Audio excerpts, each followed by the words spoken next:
I guess we could start off with, is there any credibility right now to the claims that we're hearing that we say we're on the road to some sort of recovery from this global crisis? I think that the worst of this downturn is probably just about now. There was a huge financial panic, of course, after Lehman Brothers went into bankruptcy, and that threatened a really calamitous collapse of the global economy. The first quarter was disastrous. I think we've probably stabilized from that low base, and there are pockets of recovery. Certainly China, India, Brazil are places where we're seeing the emerging markets be able to pick up even as the US and Europe remain pretty much in the doldrums. In this sense, the sense of collapse, I think, is probably over. The sense of beginnings of recovery in certain places is at hand, but it's going to be a long, slow process for the major economies of the G7. The US recovery will be gradual at best. It will be a high unemployment recovery for quite a while. Europe is going to have a very bad year. Nothing's changing on that, except future prospects look a bit less disastrous than they did before. I just mentioned the G7. We're about to go towards the G8 conference in Italy. And French President Nicolas Sarkozy last year had said that the G8 was verging on the obsolete, becoming an obsolete organization.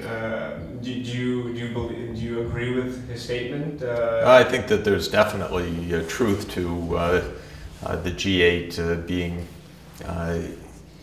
not credible in the current context, not credible for who it represents, and even worse, not credible in that previous pronouncements, commitments, communiques, plans, timetables have typically not materialized. So if this group of countries can't deliver on what it says it will deliver on, it will fall into obscurity whether it likes it or not. What does the future hold for billions of poor people around the world, especially after many countries have reneged on their promises, their G20 promises to supply them with aid? I don't think that there's an event where one says, well, it's over, it's a disaster. The challenge is a continuing one to get the rich world to recognize its shared stake in the future of the whole world, including the poor. These commitments have not been fulfilled, but they're also not forgotten. And so the need to get the rich countries to follow through on their promises of greater financial support are, of course, even more urgent than ever for poverty, for the food crisis, for climate change mitigation and climate change adaptation. We're living at a time where we need a globally agreed agenda, and we don't have it, and we won't have it if the rich countries don't put up some of the financing to make it possible. Well, what do you expect to come out of the upcoming G8 meeting? Do you expect there to be some sort of further agreements which won't be maintained? What could we expect? There's still, even in these last days, work on trying to do some meaningful things with regard to the international hunger crisis, very serious, where it's recognized that helping smallholder farmers to grow more food in Africa or in Asia or in Haiti could play a very important part of that. So even as we just approach the summit itself, there's a lot of activity to try to do something meaningful in the area of smallholder agriculture, to try to do something meaningful in the area of primary health, to try to do something meaningful to keep the larger and longer term commitments on the Millennium Development Goals, to put them back on track, to be able to fulfill them. I think there is an intention to try to push forward the climate change sequence of negotiations at this meeting, because those negotiations are supposed to culminate in an agreement at the end of this year in Copenhagen. So the question always is whether urgent pressing events, say the Iranian elections and the chaos that's followed, will push aside the vital longer-term agenda. That often happens. That would be a great shame if it did that. So I see something useful from this meeting, but I think the G8 is really not a credible grouping of countries for the moment, and if they want to achieve credibility for their own and the global well-being, they're going to have to do better than they've been doing in recent years. Should there be a replacement for the G8?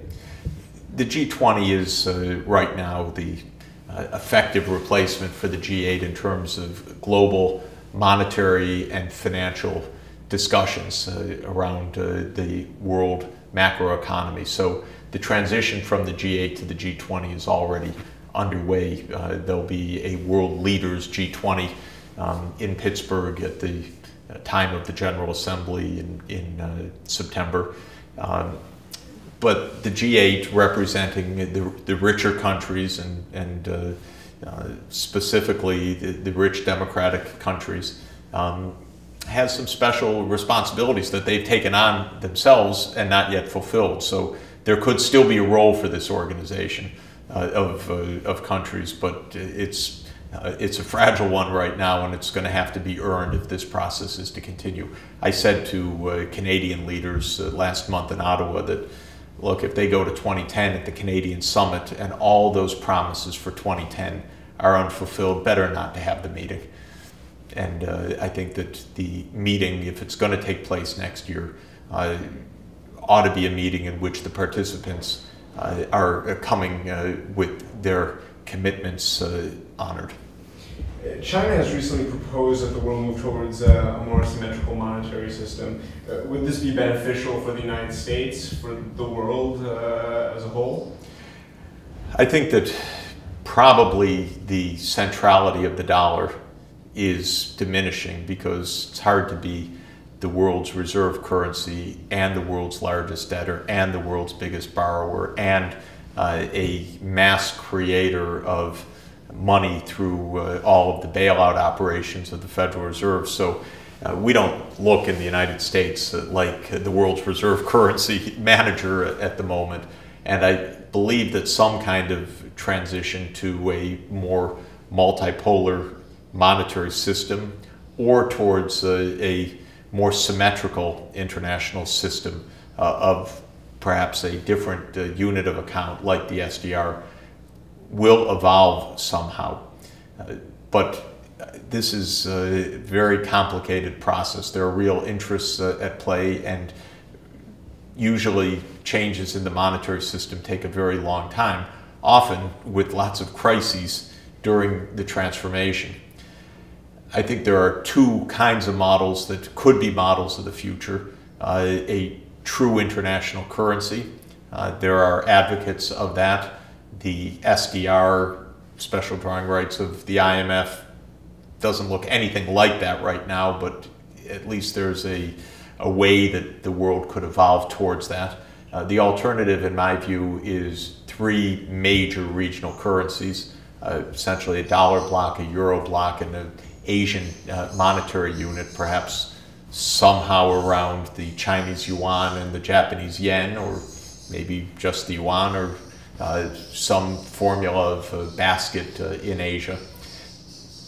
But right now there's absolutely no agreement on any of this, and it's not even been discussed in a serious way because everyone's worried that you start to discuss it and this large overhang of claims on the US dollar start a rout, a run from the dollar. So it's even hard to discuss in a serious way, even though lots of people feel that 10 or 20 years from now we'll have a different kind of monetary system internationally.